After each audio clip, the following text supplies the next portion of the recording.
December 7th, 1941. The Air Forces have their own reasons for remembering Pearl Harbor. In the entire Pacific area, we had left only 176 planes. We faced a formidable German Luftwaffe and a strong Japanese Air Force with an overall total less than 1,000 first-line combat planes. However, though we didn't have the planes in the air, we did have them on the assembly lines. Long before Pearl Harbor, the President had requested a program of 50,000 planes a year. Due to this foresight, our entry into the war found us with our designs set, many of our factories converted to war production, and our bombers and fighters beginning to roll off the assembly lines. And we knew our planes were as good as any in the world, for the latest lessons learned in Europe, such as the need for heavier armament, had been incorporated.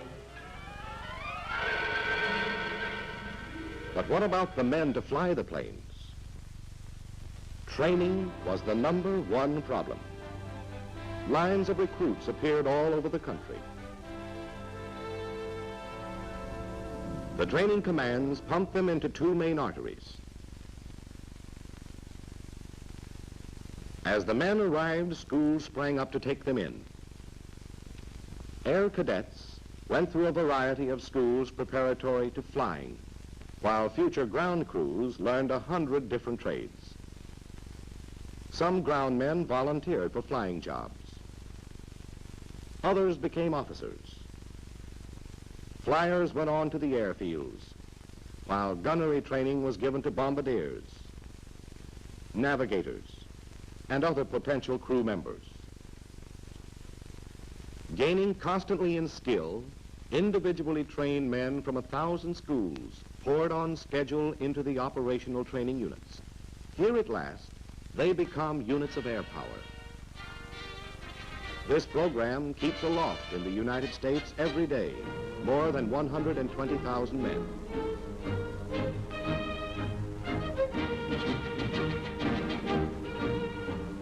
Women, too, are trained to do their share. Our women pilots, the WASPs, deliver planes to home bases and perform tasks such as towing target sleeves for gunnery practice. Our air WACs have been trained for jobs in many phases of the service. The final stage of training is reached in the operational units. Here, the individually trained men, for the first time, meet the teammates beside whom they will fight and the combat planes they will fly.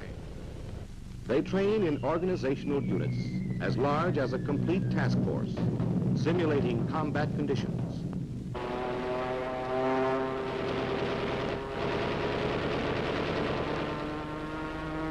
At the Florida Tactical Center, officers back from duty overseas bring new problems, new frontline techniques to be worked out and taught. Some of the refinements of skip bombing were developed here.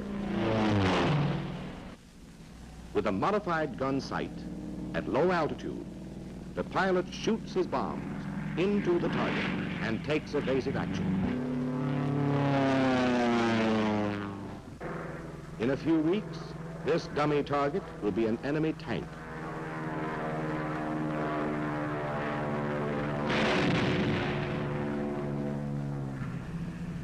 In a few weeks, this will be an enemy ship.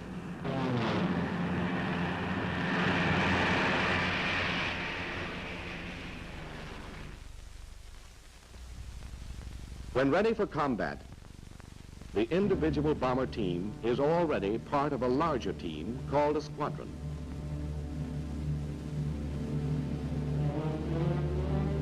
Four squadrons comprise a group. 3 groups, a wing. 5 wings, an air division, and 4 divisions, a bomber command. A fighter command is built up much the same way. Another vital command is the Air Service Command. They are the boys without whom the planes would never leave the ground. To service the planes, repair shops and warehouses have been established, such as this one in England. These warehouses stock 4 times as many items as there are in a Sears Roebuck catalog. The Service Command has become the biggest export business in the world, delivering in huge quantities.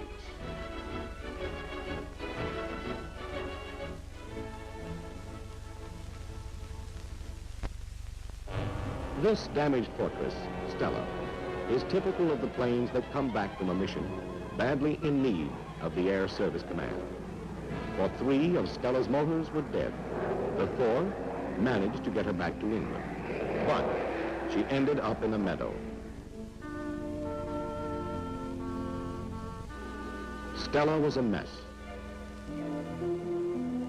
until a mobile machine shop arrived.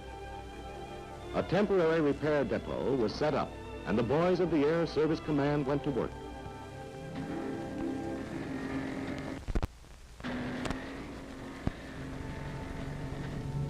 After a few days, it began to look as though Stella might use a runway again, so bulldozers were moved in. A few new parts, a few more days, and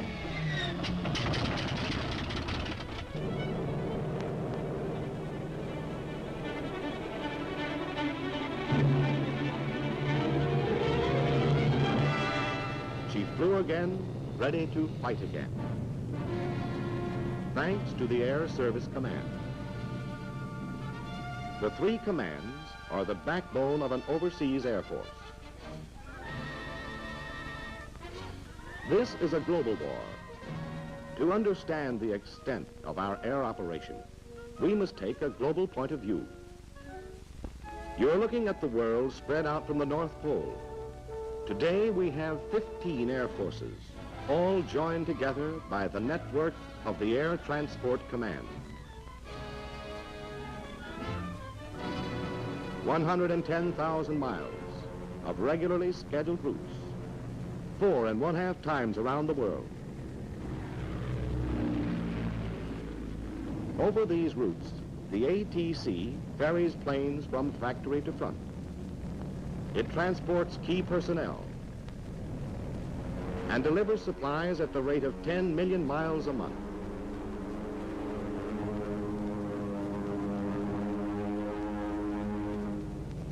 It will take anywhere, anything that can possibly fit into a plane. Once it delivered to Alaska, a complete hospital in 36 hours. It flew a shipment of grenades from the United States to Guadalcanal in 4 days, when our men needed them desperately. The little extra that can turn the tide of battle. This is the daily mission of the Air Transport Command.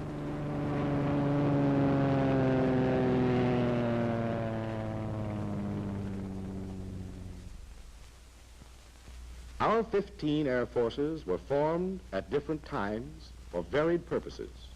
The first 4 were the backbone of our development. The 1st and 4th defended our coasts. The 2nd and 3rd were training forces. 11 are in action overseas. 14 bombers were the nucleus of our 1st Combat Air Force. They had escaped the Japanese drive on the Philippines. Out of bombs and ammunition, these battered early model fortresses headed for Australia, evading the swift Japanese expansion over the islands of the Pacific. This was the beginning of our 5th Air Force.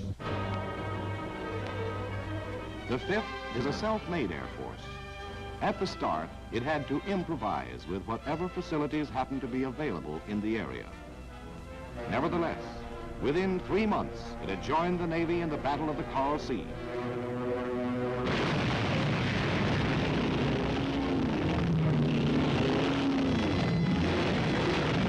Helping to sink 19 enemy vessels.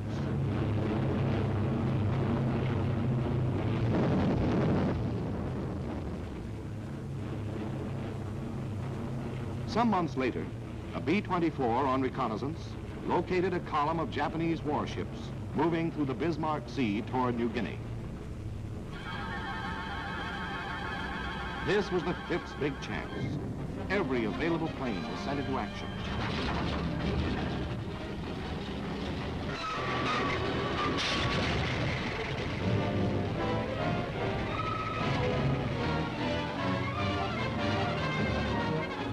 For 3 days, 162 American and Australian planes bombed and strafed the Jap fleet.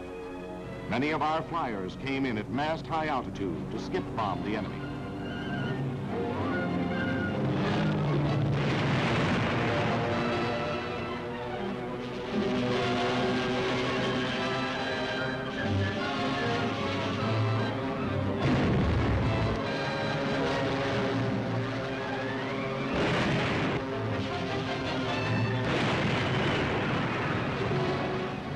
At a cost of only 6 of our planes and 13 of our men, the convoy was smashed and an entire division of Jap troops wiped out. This marked the limit of Japanese expansion. The 5th proceeded to take the offensive against the enemy's formidable system of interlocking bases. Japanese pressure had been concentrated on Port Moresby. We countered swiftly.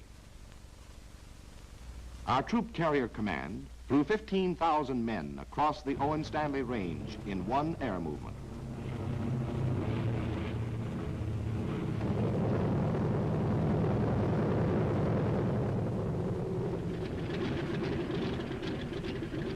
Then kept them supplied with more than 2 million pounds of food and equipment a week.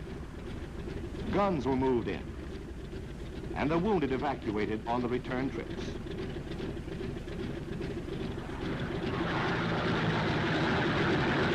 Following the spearhead came the engineers.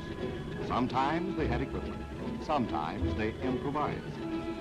Whatever their tools, they built airstrips out of the jungle in record time. From these advanced airstrips, the 5th was able to strike deeper into the Jap perimeter. Rabaul.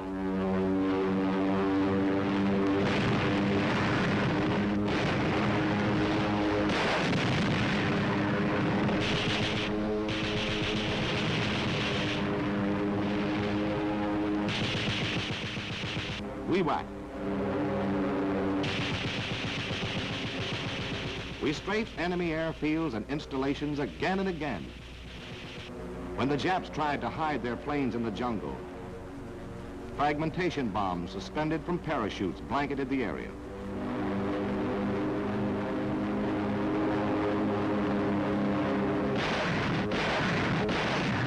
The 5th has destroyed over 1,500 enemy planes, 400 of them at Wewak alone. Our air superiority in the Southwest Pacific has been definitely established.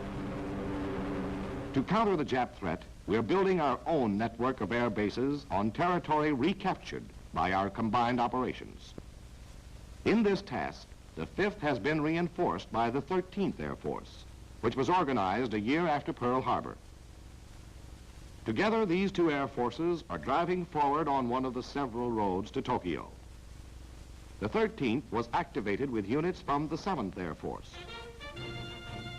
Today on Hickam Field, the devastation of Pearl Harbor has been repaired, and a new and better Air Force is making history. Just a year after Pearl Harbor at midnight, the bombers of the 7th flew out of Hickam on the longest massed offensive flight ever made. With Midway as the only stopping point, they flew 5,000 miles to bomb Wake Island in a surprise attack. To the south, the 7th established its bases on the Ellice Islands. From here, it battered Jap defense installations on the Gilberts, paving the way for the successful assault of our amphibious forces. From advanced bases on the Gilberts, the 7th put into combat a new weapon. In addition to its deadly 50 caliber machine guns, this B-25G was equipped with a 75 millimeter cannon.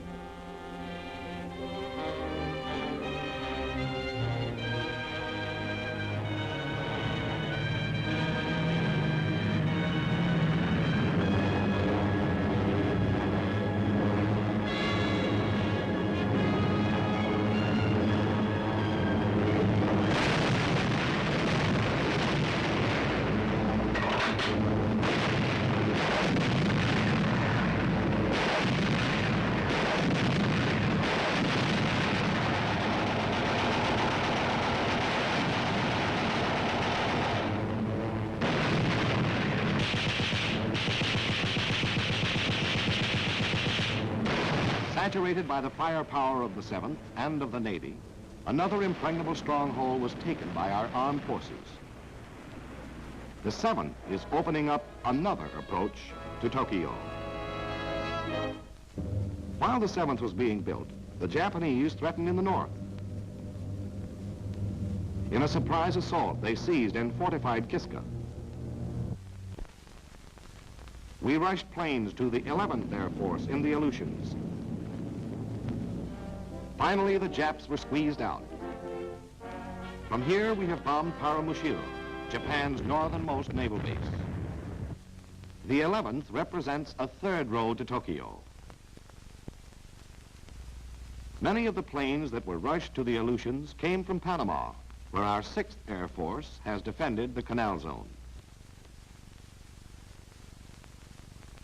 The 6th has patrolled the Caribbean for submarines and guarded the sea routes to Africa and Europe.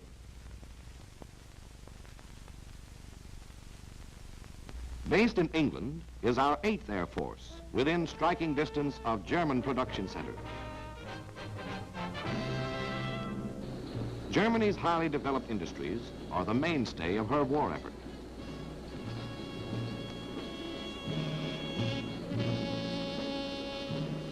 Our strategic bombing has been aimed at the heart of these industries, executing the United Nations strategy of weakening Germany for the invasion.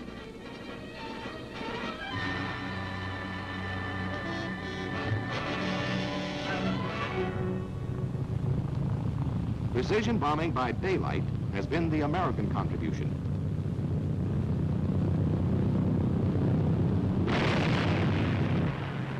Night attacks on whole industrial areas has been the job of Britain's RAF.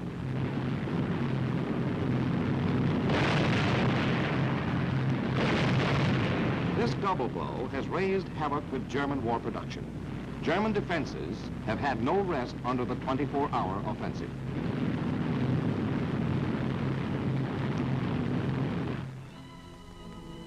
Wrecked cities present an additional problem. As this captured film shows, the Army has been forced to take charge of Berlin's frightened population.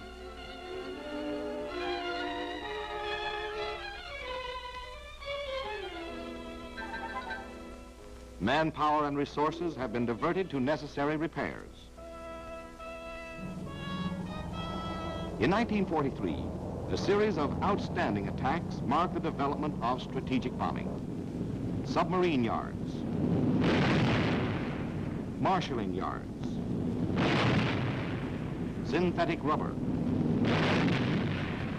shipyards, ball bearings, and then aircraft plants, Regensburg, Marienburg, Kassel.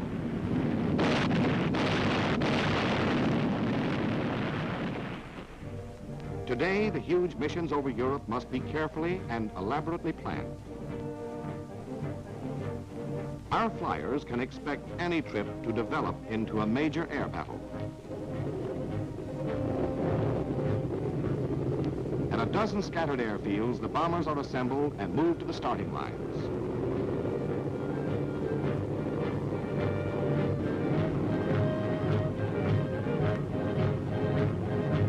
Take-off time.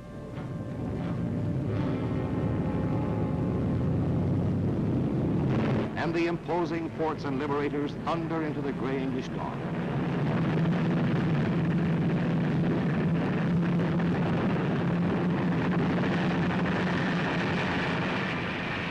They take off on split-second schedule, but war in the air is so swift that a few moments' error may mean a missed rendezvous.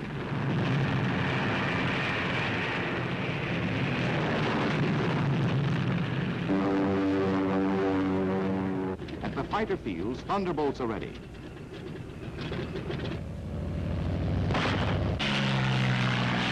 They set out to meet the bombers, followed by twin-engine lightnings. The two groups make rendezvous over the English Channel, and with the fighters patrolling the skies around the bomber formation, the Air Armada moves into enemy territory.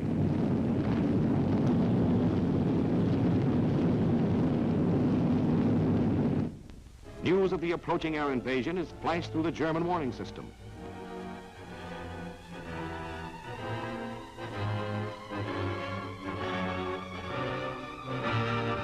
Coastal anti-aircraft batteries fill the skies with high explosives.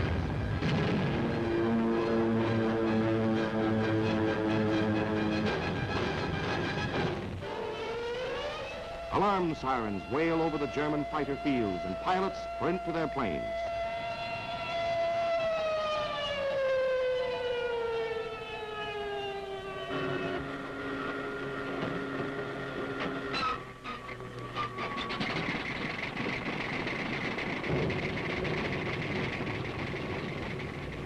In a few minutes, deadly Focke-Wulfs and Me-109s are on their way to challenge our men and planes.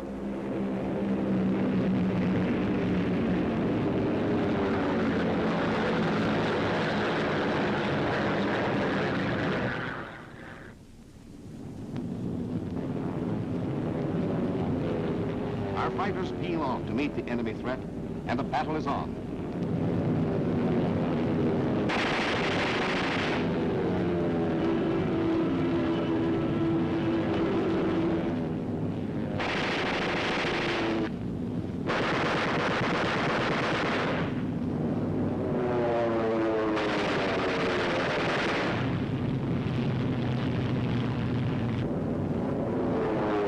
Some of the enemy interceptors are blasted out of the battle zone.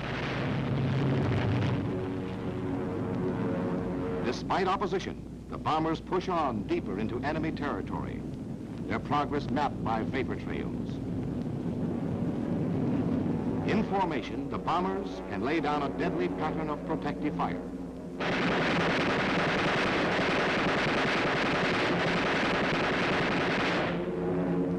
Nevertheless, the enemy fighter attacks, plus the anti-aircraft barrage, take their toll. Our planes begin to show damage. Some drop behind. Above the battle, the enemy commander locates the stragglers. His fighters close into the kill. This is called the big lead. Look at the battle from the German angle, through German cameras, and see why.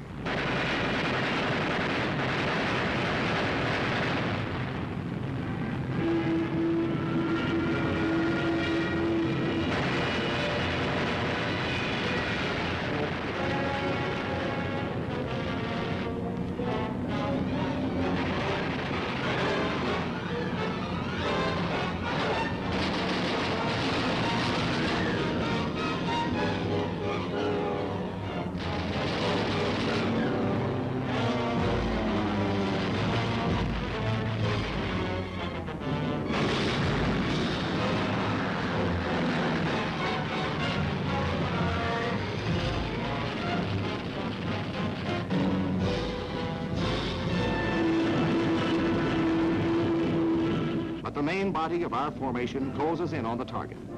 The enemy has never succeeded in making an American mission turn back before completing its task.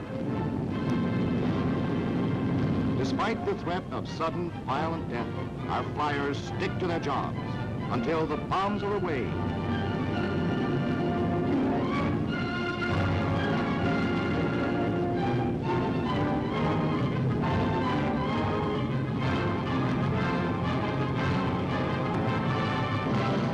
Until the target is destroyed.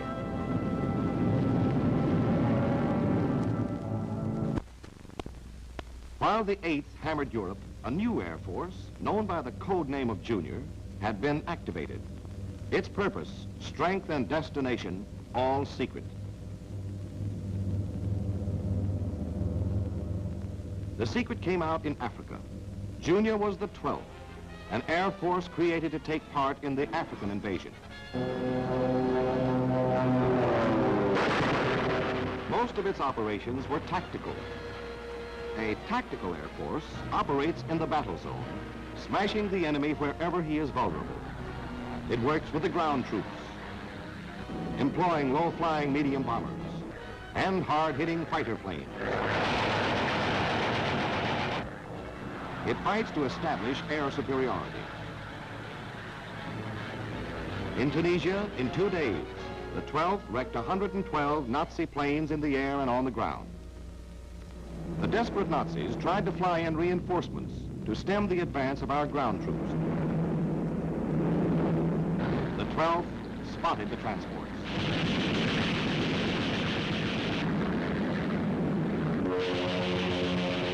No reinforcements arrived. In the meantime, the 9th Air Force had joined the RAF in covering General Montgomery's victorious march from El Alamein. At the close of this campaign, the 9th joined Junior, and they worked together in the invasion of Sicily and Italy. In amphibious landings, the foot soldier has to carry out one of the toughest and most dangerous of all combat assignments. Air cover is of supreme importance, both to his morale and to the success of the operations.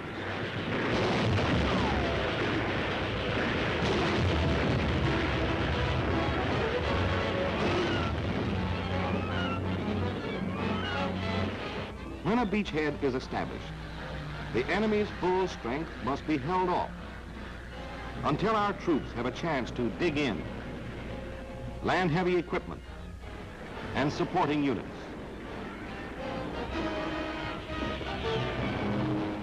The tactical air power of the 12th and the 9th accomplished this in Italy. Our planes riddled the enemy's communications.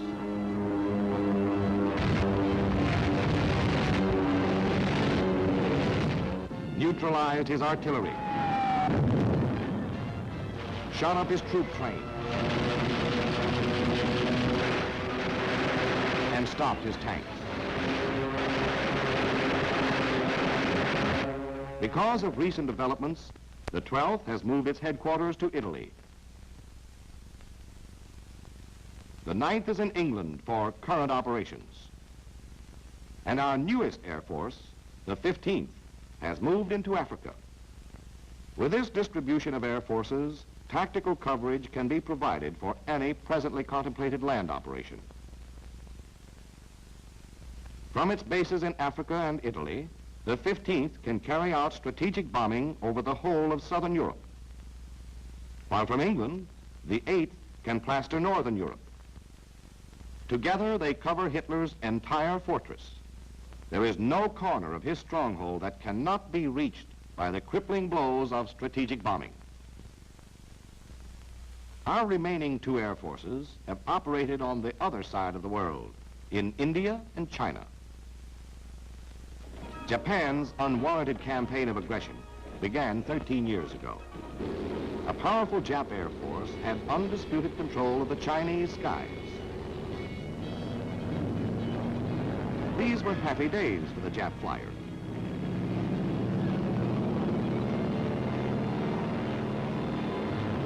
They flew their missions almost unopposed. They murdered at will.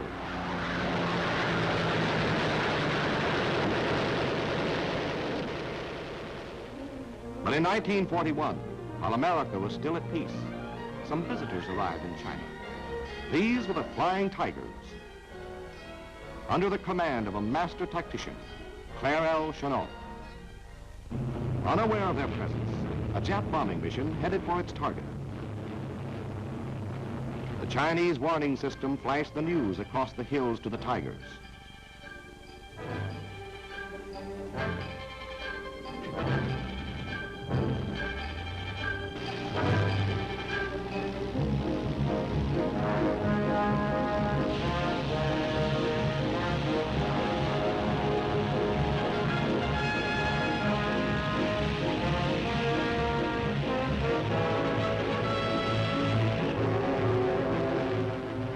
Tigers climbed high as the enemy came on unsuspecting.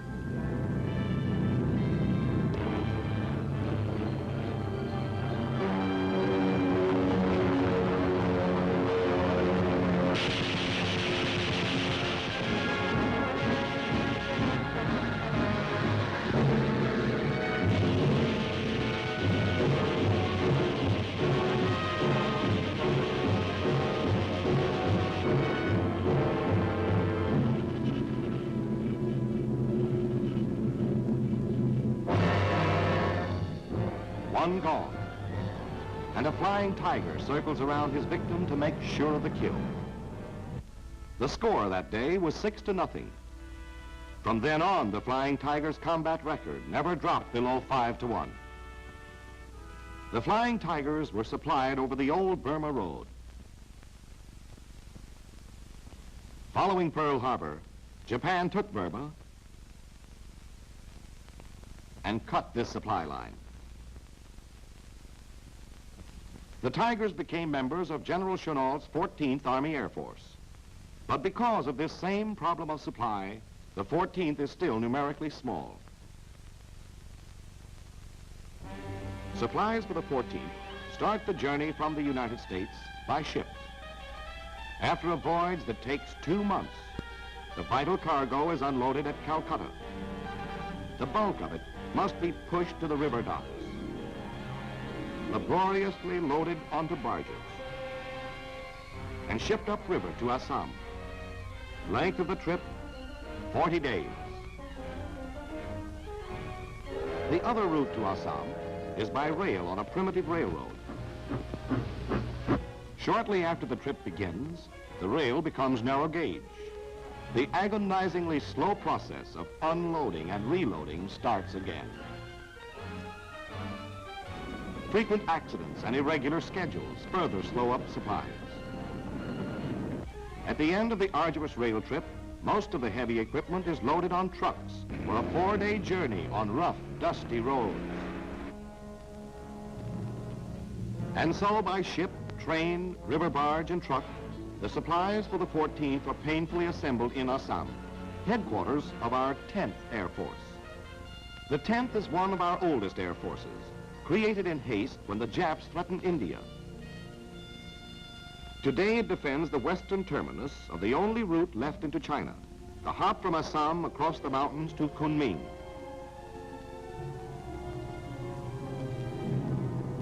The last leg of the trip is known to the pilots as going over the hump. The trip is as dangerous as any combat mission. Most of the time, the weather is so bad that the pilots have to make the 17,000-foot mountain passes on instruments. If they veer south, they drift into Jap-held Burma. North, into 22,000-foot peaks. The crews of the Liberators must ferry in their own bombs, gasoline, and everything else. In order to fly one bombing mission, they must make 4 trips across the hump.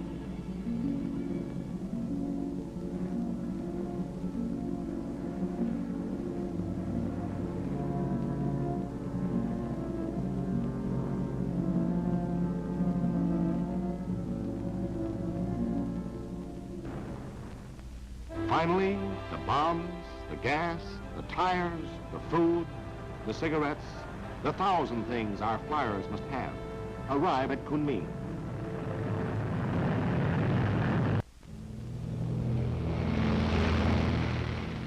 But the journey isn't over yet.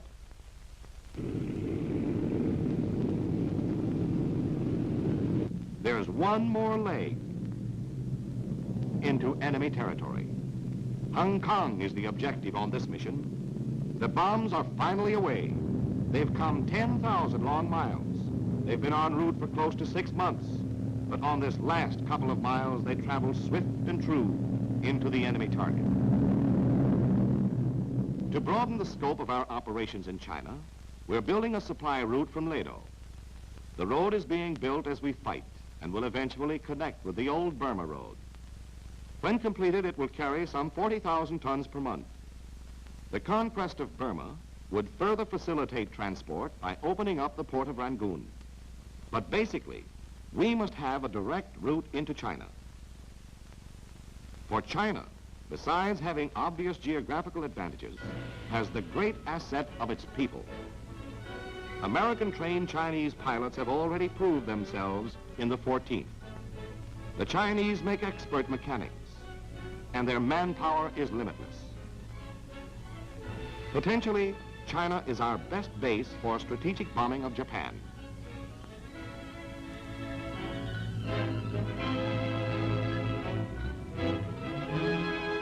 We've struck at the enemy's defenses from every side.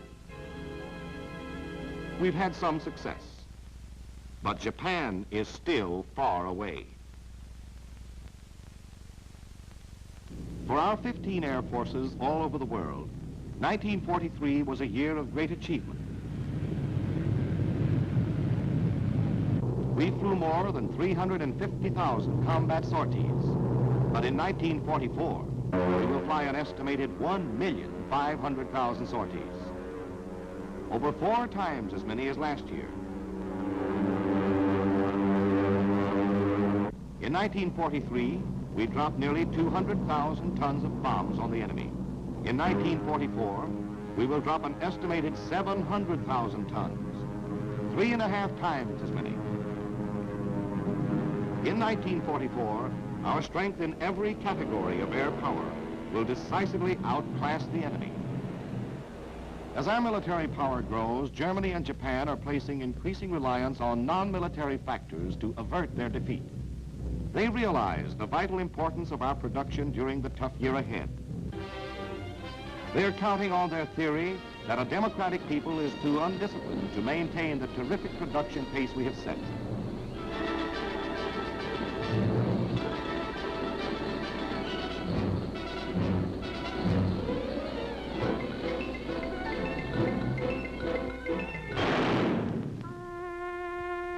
They think they can make the cost of victory so horrible that we will weary of the horror.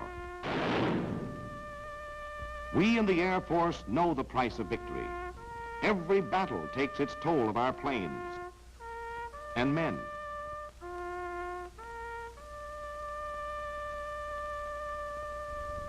Our enemies think that we will flinch at the prospect of further casualties and settle for a compromised peace. A compromised peace is the secret weapon of the enemy. Our answer is this. In the skies above these flyers who died, there will be no compromise. In enemy skies all over the world, there will be no peace.